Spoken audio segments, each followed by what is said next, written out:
More than 2 million people listened to David Chilton when he famously said, "Pay yourself first."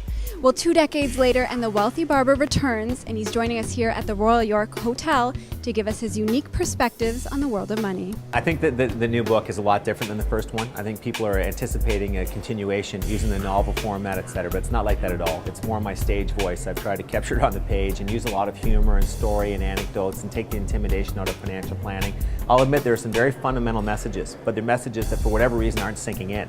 So I've tried to come at them from different angles and a lot of angles and wrap it in stories that will resonate with people, and so far so good. We did a lot of testing of the book as we put it together, and it seems to be going very well. It's exciting. Actually, it's nice to be back. I have no complaints. I've tried to bring the psychology in. When you're talking about the fundamental messages, is take the old-fashioned advice like spend less than you make, which is pretty trite, but still very important, but wrap it in the psychology of why we can't do that.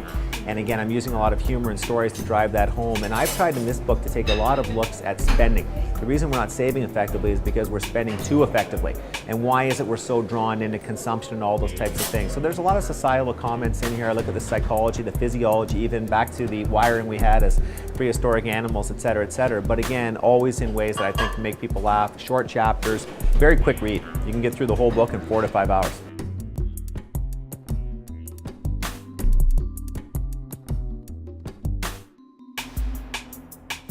Well, I think it represents some opportunity and some freedom. I mean, I'm not certainly against money. We have to save for our futures, but I do think consumption, what most people turn their money into, which is just stuff, is overrated. And I don't think the link between stuff and happiness is there at all. In fact, if anything, I think it might be a slight negative correlation from what I've seen among friends and colleagues and different people over the years. We're over-consuming now to the point we're putting ourselves in a precarious financial position, not just individuals, but government, society as a whole. We've been on a binge for 30 years now, living beyond our means. Unfortunately, we're now about to pay the piper through slow economic growth and higher unemployment in the developed world, et cetera, et cetera. So I'd stay away from most of those macroeconomic views in the book, though. It's more still about personal finance and how to kind of plod along and whether you should go the RSP or the TFSA or pay down debt and all those types of things. But I look at it through an angle I think people can understand and enjoy. I did try to put a lot of humor in this one, much more so than The Wealthy Barber. I was saying earlier, it's tough to do that because on the page you don't have the ability to intonate and pause and do those types of things. So it took a long time to wrap the humor in, so I'm glad you enjoyed it.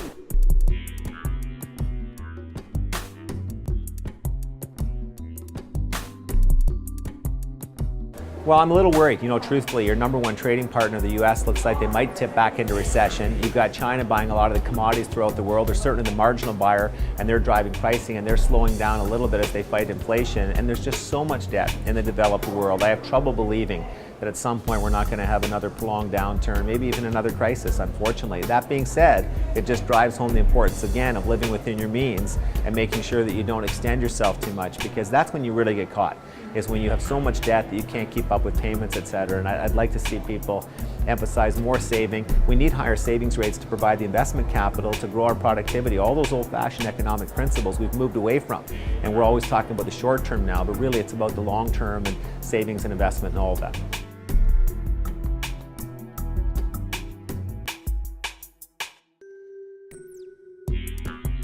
I think it's one of the most important concepts in personal finance. People extend so much to buy the biggest home they can afford that they can't also afford to do the proper savings. So we have a lot of Canadians with very nice homes, and they may even be fully paid for by the time they retire, but they have no assets to spin off an income. So unless they're willing to downsize tremendously, they're still going to be in great financial difficulty.